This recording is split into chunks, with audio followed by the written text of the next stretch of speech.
Hey guys, this is Matt Core from Ctrl+Paint.com, and today let's finish making our symmetry action. And if you remember from last week, we ended with an action that's pretty good. I'm going to call this close. And the way it worked was we made our selection, and after that, the action does the rest of the work. Now, here's where it's going to fall flat, and this is something that I didn't plan on initially. Let's say we've got something on the layer. I just made it visible, but it could be anything. And that gets moved off the edge of the document. Now, it's actually still there. If I bring it back, we still have it. So what happens then with the action, we'll see how it breaks here, is I hit play, and it's really messed things up. So what I have to do is figure out how to avoid that particular problem. And you're going to run into stuff like this when you're making actions. Something that you didn't consider initially to be a hurdle, but then in the real world, it just sort of breaks. So let's just figure out what we need to re-engineer and change it. So the steps were take a selection, invert the selection, and hit delete. Now this was great, except for the fact that right now this selection actually ends at the edge of the document. So if I deselect this here and move, you can see that this thing that was hiding off of the boundary of the canvas didn't get deleted. So that select inverse is our culprit. That's the problem. So let's take a step back here. Okay, how could we get around doing invert selection? Our goal is to get rid of the stuff we don't want. Well, there's lots of ways to do that.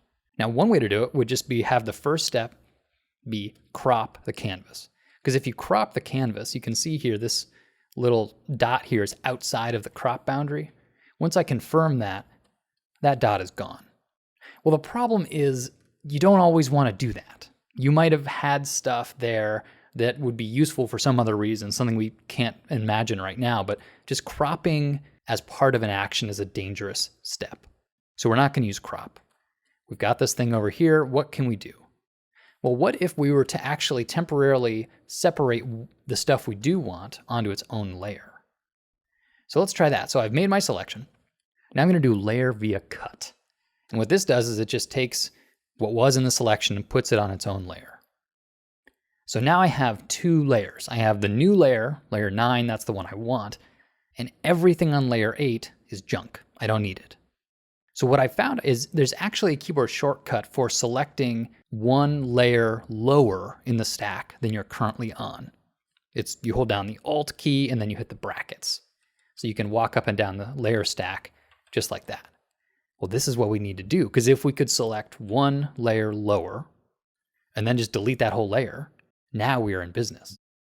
Okay, so let's try making this with the adjusted steps. So I make my selection first, make a new action, call it 004. So first I'm going to do layer via cut. That separates the layers. Now I'm going to do the select lower layer, select backward layer they call it, and I will delete the current layer.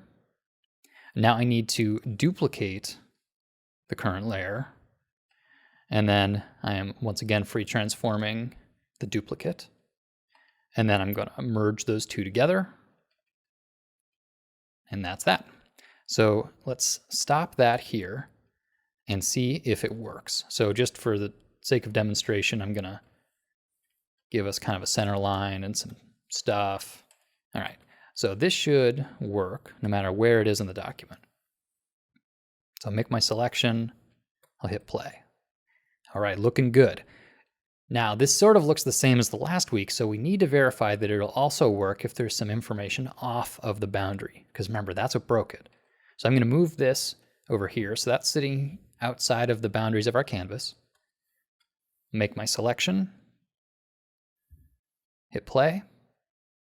Looks good. Just to verify, there's nothing over here. Okay, so this is a success. Again, I can't say it's a perfect action, but what happened was I made an action that I thought was good. It solved the problem I set out to solve.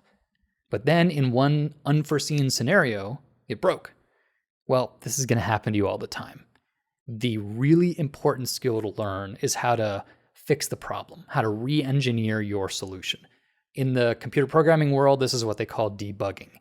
You thought you had it working and then it didn't work, and you had to sort of track down the exact spot that was the problem and think of a new solution. So I hope you have fun making actions, but don't stop there. If there's a problem with one, debug it. Figure out a way to make it work exactly how you need it to, so it's just bulletproof, so it'll work in any situation. And once you have that, you save tons of time. Thanks for coming to the site, guys.